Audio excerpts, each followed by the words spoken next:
Et nous voilà, la 7e vient de passer, c'était hier.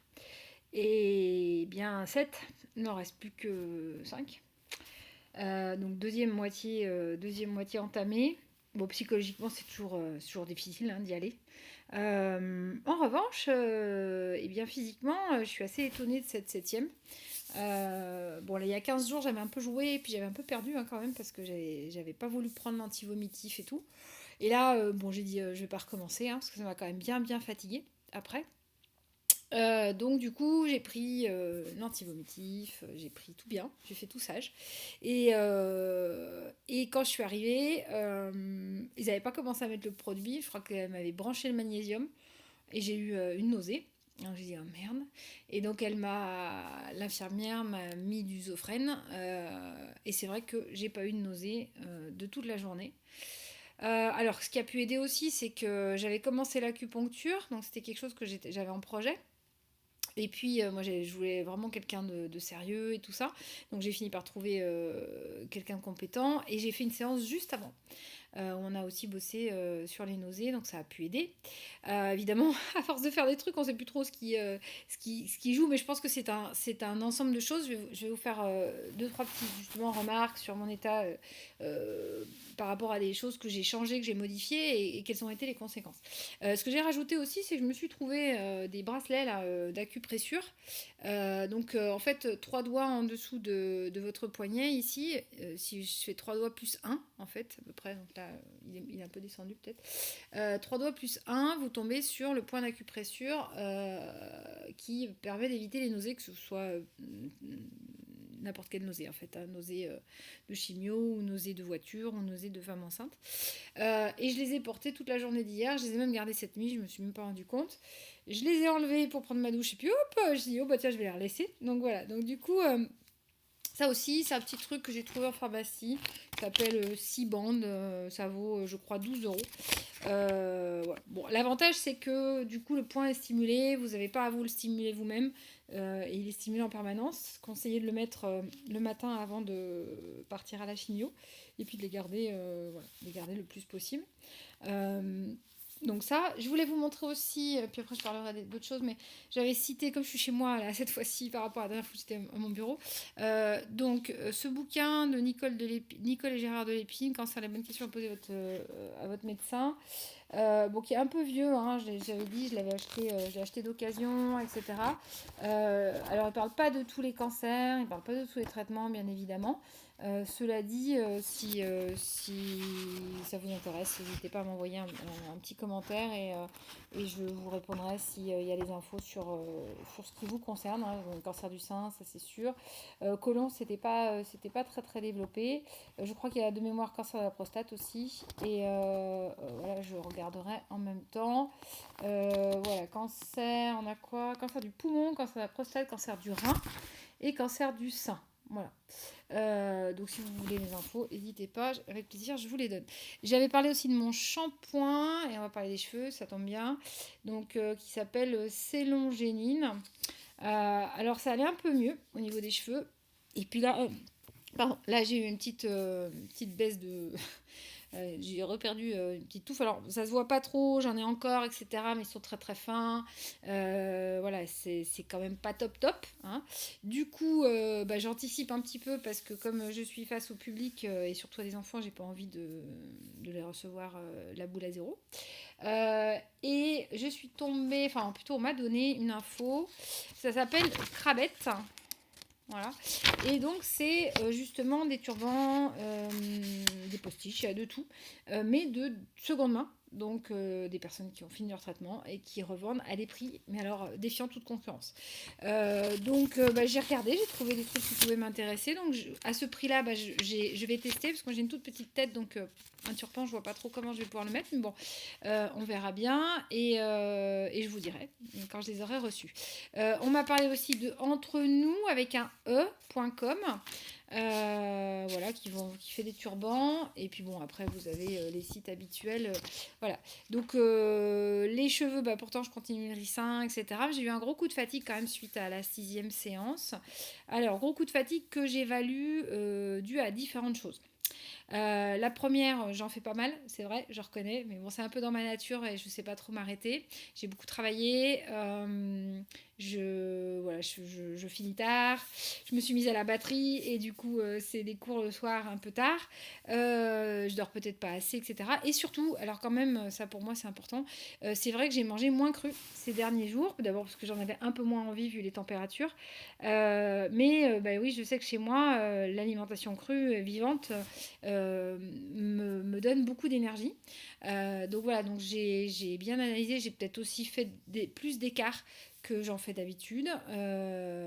Donc voilà, donc remettre les choses à leur place aussi. Bah, il n'y a pas de secret, hein. De toute façon, quand on ne prend pas soin de soi, bah, forcément, on va moins bien. Donc voilà, donc un petit peu fatiguée. Je suis arrivée vendredi fatiguée. Cette fois-ci, j'ai pas fait mes balades et mes kilomètres, etc. J'ai une amie qui était là et on a papoté pendant la séance et on est resté tranquille. Et je pense que j'en avais besoin. Voilà. Et puis bah, l'acupuncture m'a aussi m'aider à beaucoup mieux dormir. Donc du coup, ça permet de se requinquer et puis voilà, d'être quand même vachement mieux. Je voulais vous parler aussi d'un bouquin qu'on m'a prêté mais que j'ai pas lu. Donc je vous en parle. Si vous l'avez lu, bah écoutez, vous me donnerez votre retour. Je vais le regarder ce week-end et je vous ferai un petit retour.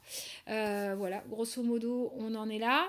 Alors, au niveau des symptômes, là, bah, très étonnamment, enfin très étonnamment, je ne sais pas si je peux dire étonnamment, mais en tout cas, l'histoire du magnésium, ça fonctionne, donc quasiment pas de crampes, avec le froid parfois dans la main, mais quand même très très peu, pas du tout dans les jambes, donc ça c'est vraiment vraiment vraiment appréciable.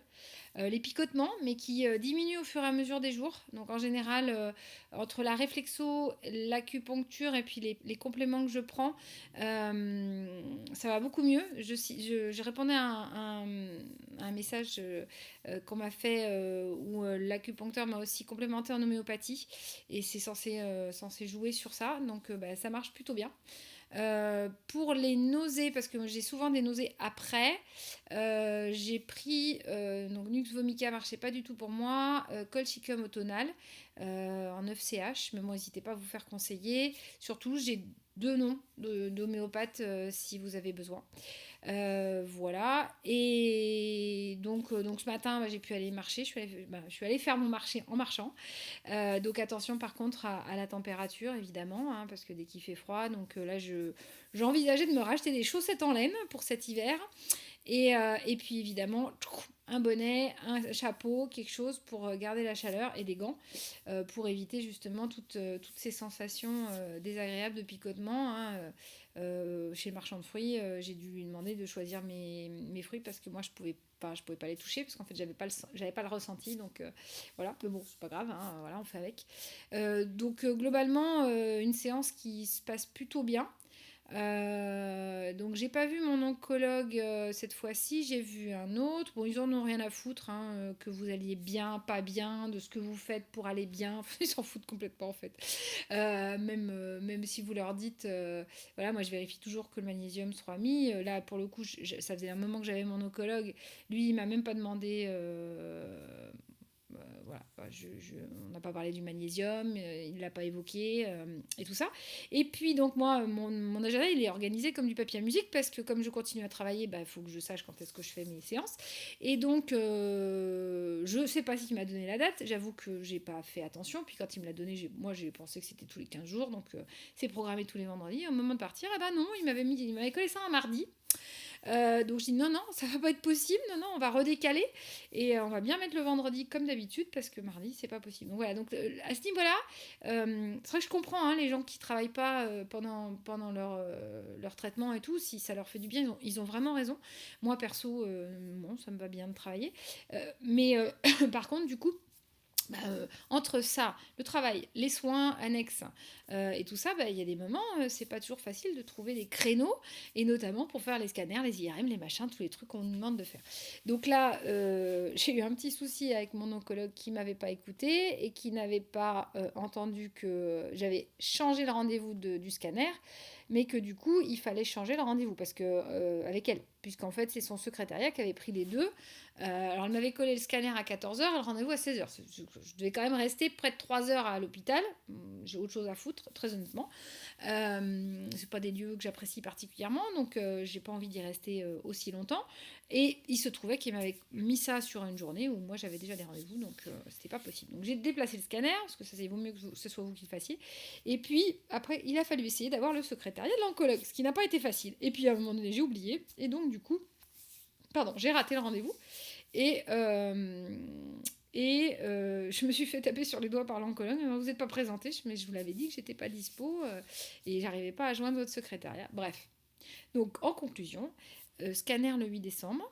Là c'est pour voir si ce qui a été opéré, il n'y a pas eu de prolifération en fait sur les parties qui sont censées être saines maintenant.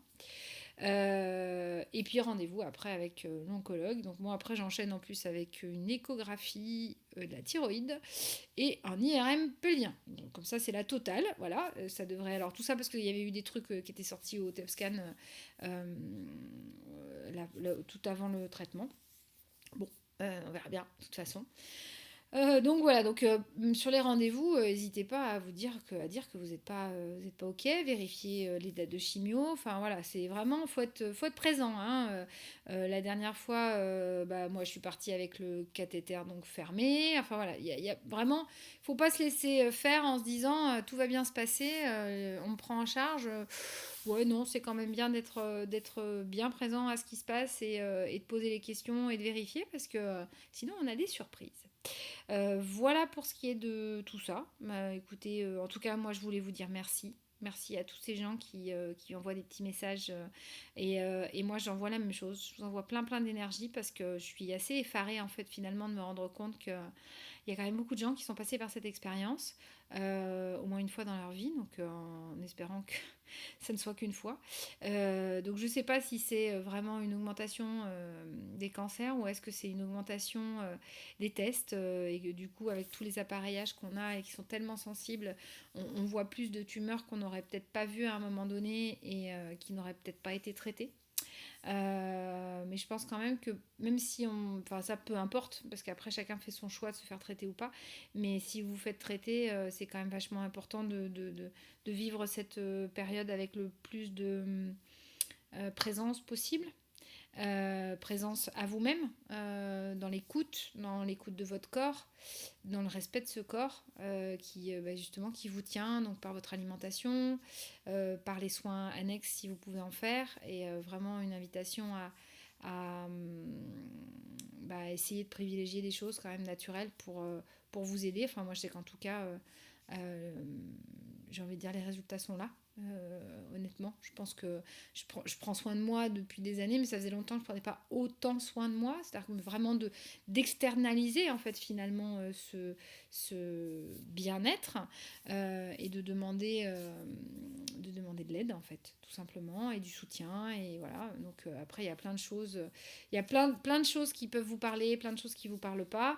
On a parlé d'acupuncture, enfin j'ai parlé d'acupuncture, j'ai parlé d'homéopathie, j'ai parlé de réflexologie, évidemment. Alors moi les massages ça me fait énormément de bien parce que j'ai besoin aussi de cette détente corporelle.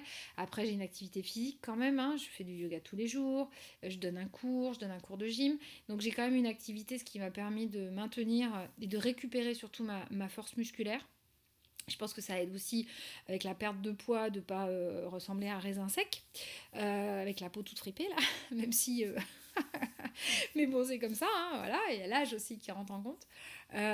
Et puis il y a d'autres choses, il y a effectivement plein de méthodes intéressantes qui peuvent vous aider. Moi j'utilise aussi mes propres méthodes sur moi-même, je demande de l'aide à mes collègues quand j'ai besoin, et voilà, et tout ça ça prend du temps. Vraiment dans la tête, ça prend du temps, il faut organiser les rendez-vous, ça coûte un certain prix, c'est un budget conséquent, mais bon après c'est un choix, comme l'alimentation en fait, hein, c'est-à-dire manger de l'épeautre, du sarrasin, etc. C'est pas des choses que vous allez trouver en supermarché, il va falloir aller dans des magasins bio et tout ça, et forcément ça a un coût supérieur, mais Mais ça a une telle valeur ajoutée par rapport à votre santé que c'est, je pense, indéniable et indispensable pour passer cette épreuve le mieux possible et justement aussi réparer votre corps. Moi, je continue à penser que je suis responsable. euh, je consommais ces derniers mois, je mangeais pas très bien, je prenais pas soin de moi, j'étais très, très stressée par différents éléments. Et je dis pas que ça s'est installé là, je pense que c'était sous-jacent. Mais oui, je suis responsable de ce que j'ai donné à mon corps. Et ça, c'est ma responsabilité. C'est cette connexion cerveau, corps et cœur qui n'était plus en lien. Voilà, donc merci encore pour vos gentils commentaires, pour votre soutien. Je suis étonnée de voir le nombre de vues de ces vidéos. Merci. Et puis écoutez, bah, si ça peut servir, au moins j'essaye d'apporter un tout petit peu d'aide et de pierre à l'édifice de l'humanité, avec bienveillance et amour. Voilà, je vous envoie plein de belles choses. Je vous souhaite du soleil. Il n'y en a pas trop en ce moment chez nous. Et puis à la prochaine.